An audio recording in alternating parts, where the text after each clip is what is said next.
Well, here we are. What do you mean? What are we doing here? You told me that today we'd be talking about the front of the home, so here we are, at the front of a home. You fool. I said we'd be talking about the home front, as in the home front in World War I, not the front of a home. Oh, sorry. I guess we need a different background. Okay, this will do for now. So, the home front, in World War I. Yes. By October of 1914, many people realized the war would not be finished anytime soon. There was a great demand for men and weapons. Countries knew they had better change their economic plans and organizational structure to keep their war machines running. Governments of each country began to plan and control economic and social life in order to wage total war. Right. Free market capitalism was abandoned, at least, for the duration. Government planning boards established priorities and decided what was to be produced and consumed. It sounds like you're talking about rationing.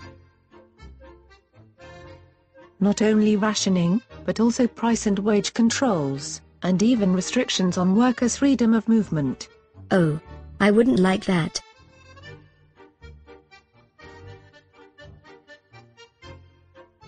That may sound difficult to some people, but only through such regimentation could a nation hope to make the greatest possible military effort. And though there were national variations, all of the great nations moved towards some type of planned economies. The economy of total war blurred the old distinction between soldiers and civilians. This became a war of entire populations.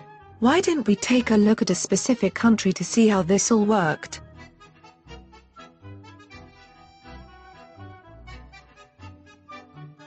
Perhaps Germany would be a good example. Yes, they were an industrial powerhouse.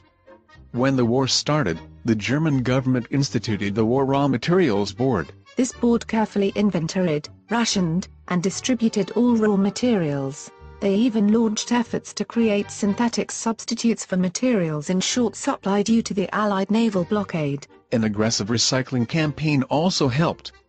Everything from fruit peels to human hair was recycled. Oh, gross. Did you say human hair? Yeah. It was used to make rope.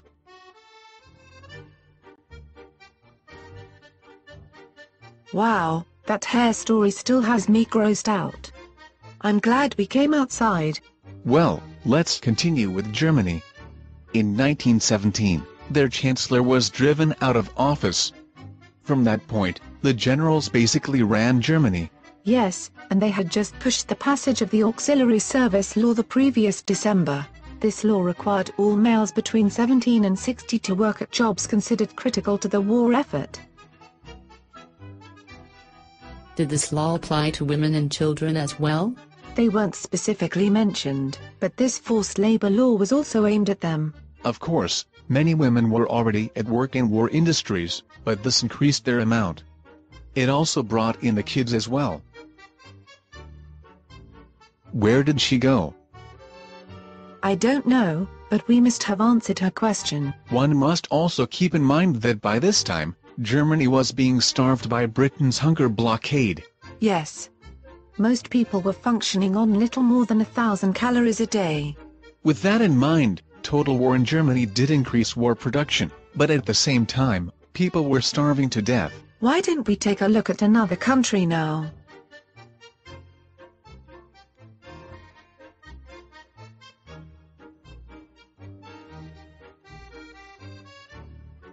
Watch out so you don't burn yourself.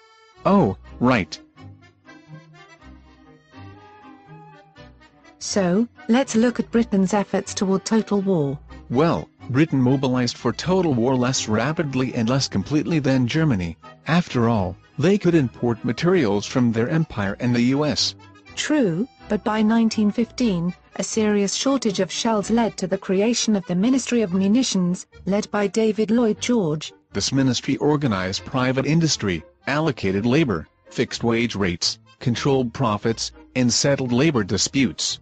When Lloyd George became Prime Minister in 1916, the British economy was largely planned and regulated. Over 200 factories and 90% of all imports were bought and allocated directly by the state. Great Britain, like Germany, and like so many other nations, had moved to a total war effort.